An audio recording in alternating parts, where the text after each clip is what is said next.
know one absolute rule about gravity? It pulls. From falling apples to orbiting planets, classical physics dictates that gravity is strictly an attractive force. Masses draw each other in, they do not push each other away.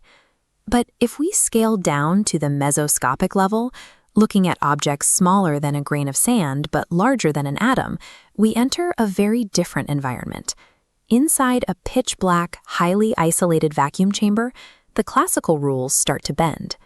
Here, physicists are preparing a tabletop experiment. They start with a tiny source mass, like a microscopic diamond, and send it into a device called a Mach-Zehnder interferometer, which uses magnetic fields to carefully manipulate the particle's physical path.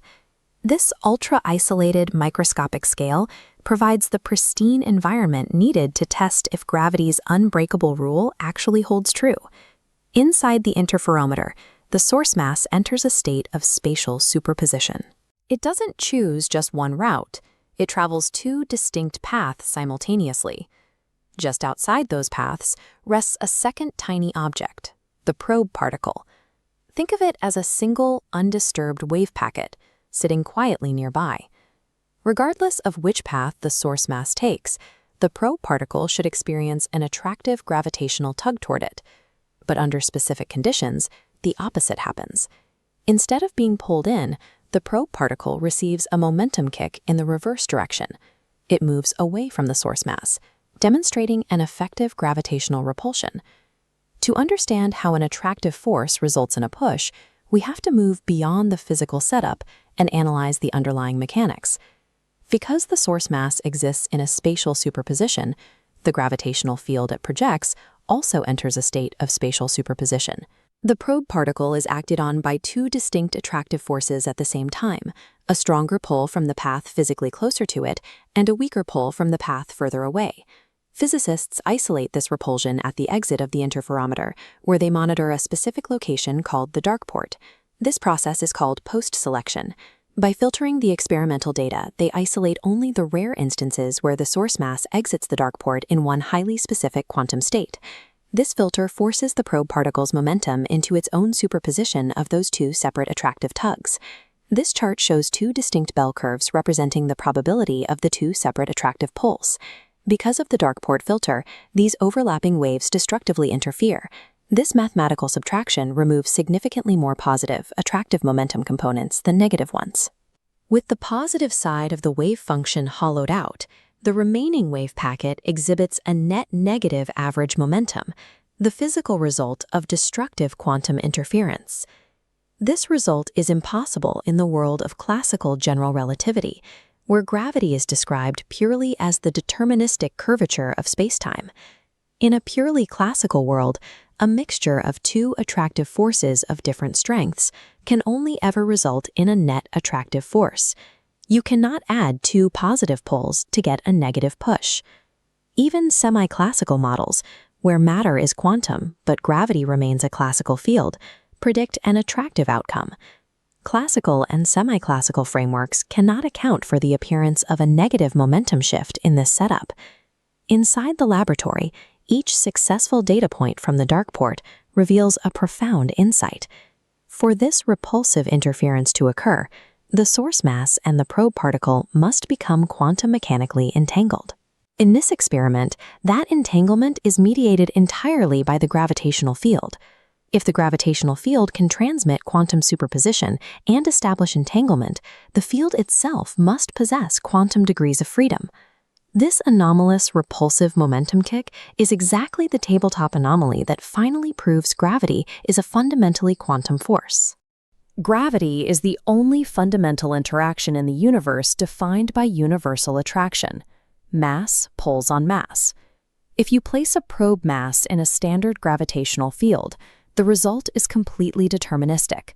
The field exerts a force, transferring momentum to the probe, shifting it strictly in the positive direction toward the source mass. Now we apply the mechanics of quantum theory to the source of that field, placing the source mass into a coherent spatial superposition. This creates a direct physical paradox. What does the probe mass experience when the gravitational field pulling on it originates from two distinct locations at the exact same time? Classical physics demands that any statistical mixture of attractive forces must average out. The net force must remain purely attractive. The quantum calculation yields the exact opposite. Placing the source mass in a superposition can generate an effective gravitational repulsion on the probe. We are not describing the discovery of a new anti-gravity particle or an exotic modification to general relativity. This repulsion is an anomalous weak-value kinematic effect. It is driven entirely by quantum interference filtering the physical properties of the probe. Because classical mechanics lacks the architecture to mimic this kinematically induced repulsion, the effect serves as a pristine, background-free witness. If we can observe it, it proves the gravitational field itself operates under quantum rules. To see how attraction creates repulsion, we map the probe mass in momentum space. We start with the probe at rest, modeled as a symmetrical Gaussian wave packet centered at zero. Its width represents the initial momentum uncertainty, delta p. Alongside this resting probe, we prepare our source mass in a spatial superposition, forcing it to occupy both a near position, branch A, and a far position, branch B.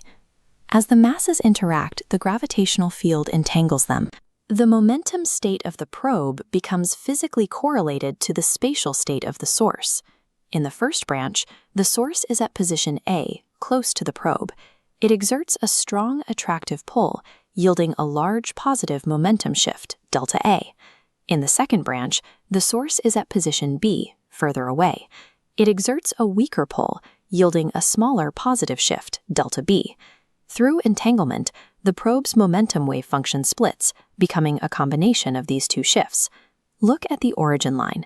Both individual momentum shifts, delta A and delta B, exist strictly on the positive side of the axis, representing purely attractive forces.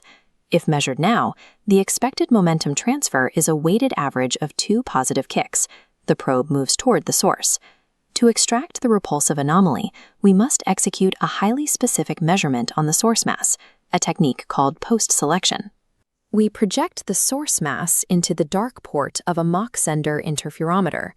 Think of this as dropping a rigid filter gate across the entire entangled system. We filter the source for an almost orthogonal state, exactly defined as negative state A plus state B divided by the square root of 2. Because the masses share an entangled state, measuring the source dictates the physical reality of the probe. The measurement conditions the probe's state, calling its original momentum distribution. The negative sign attached to state A applies a relative negative phase to the strongly attractive branch, inverting it mathematically. We assign probability weights to these amplitudes, beta for the positive, weaker attraction, and alpha for the inverted, stronger attraction.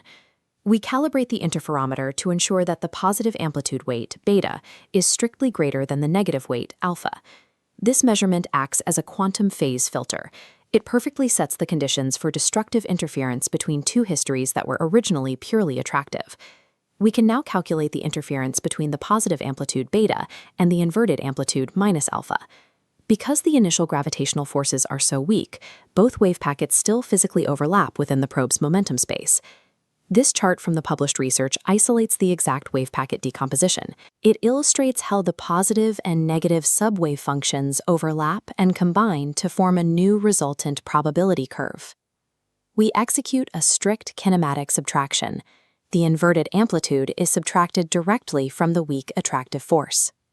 Because beta is larger, the interference carves away far more positive momentum components.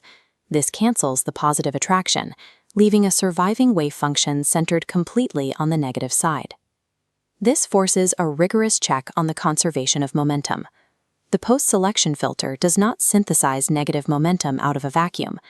The probe's initial wave packet, constrained by uncertainty, already contained microscopic negative momentum fluctuations. The filter destroys the positive majority, selecting an exceptionally rare subensemble of the probe that had already possessed negative momentum. Macroscopically, this registers as an effective gravitational repulsion. We quantify this behavior using the weak value formalism.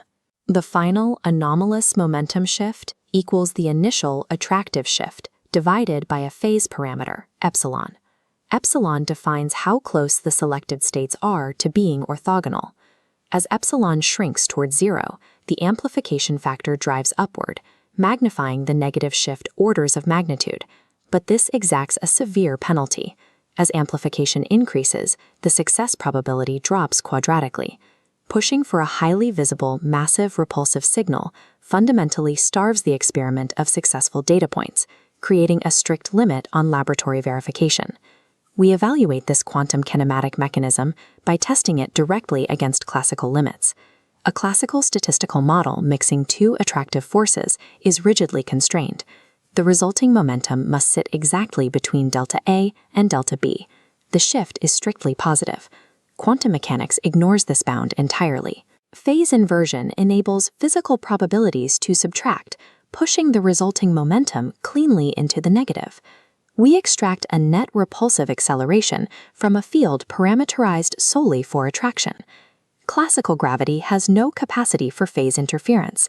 It cannot mimic a negative momentum shift. Therefore, observing this anomalous weak value provides an unforgeable, definitive signature that the gravitational field is a quantum entity.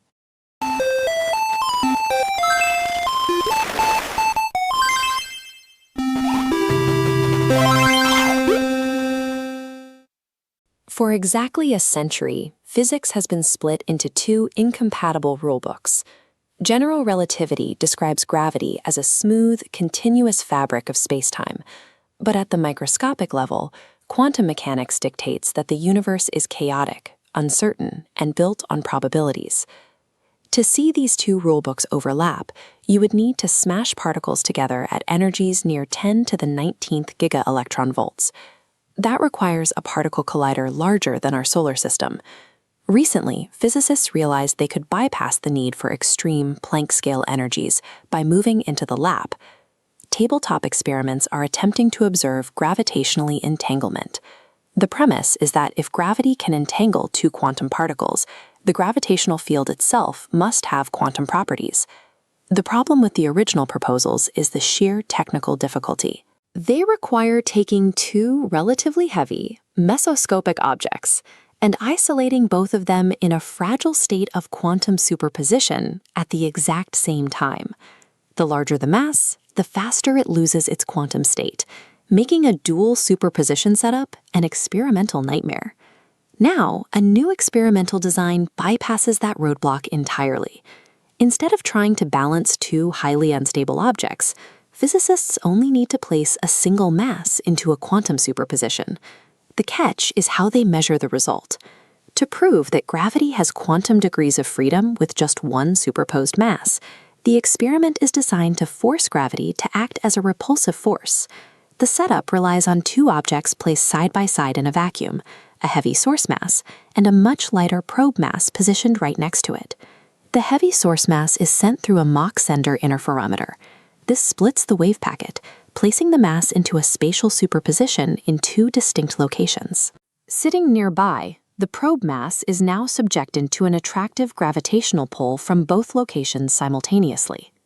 At the end of the interferometer, the source mass recombines. Here, the researchers apply a strict data filter called post-selection. They discard most of the data and only look at the exact trials where the source mass exits through a very specific, low-intensity pathway known as the dark port. When you filter the data this way, you trigger a quantum phenomenon known as anomalous weak value amplification. The physical momentum waves of the source mass destructively interfere with each other. This interference cascades to the probe mass. Instead of being pulled toward the source, the average momentum transfer to the probe becomes negative. It gets pushed away. Observing this push identifies a signature that cannot exist in a classical field. Because classical gravity is strictly attractive, any net repulsion necessitates a quantum mechanical interference between two gravitational states. To generate a gravitational pull strong enough to actually measure, single atoms are far too light. Researchers have to scale up to mesoscopic masses, using objects like tiny silica nanoparticles or nanodiamonds. But the larger an object gets, the harder it becomes to isolate. A nanodiamond will violently resist being held in a superposition for the full second required for this gravitational interaction to take place. any interaction with the outside environment destroys the state. The entire apparatus has to be sealed inside a cryogenic chamber cooled to near absolute zero, with an ultra-high vacuum to prevent a single stray gas molecule from colliding with the masses. Even in that extreme isolation, gravity is overwhelmingly weak.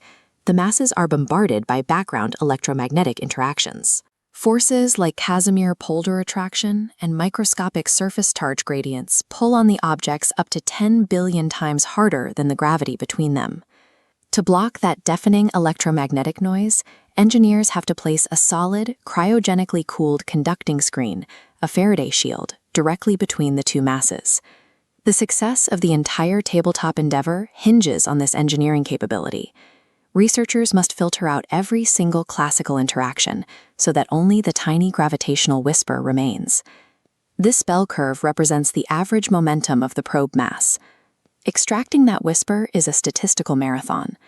Because the post-selection filter discards so much data, researchers will need to run the experiment millions of times to isolate the signal and watch this curve shift left, crossing the zero line into negative, repulsive territory.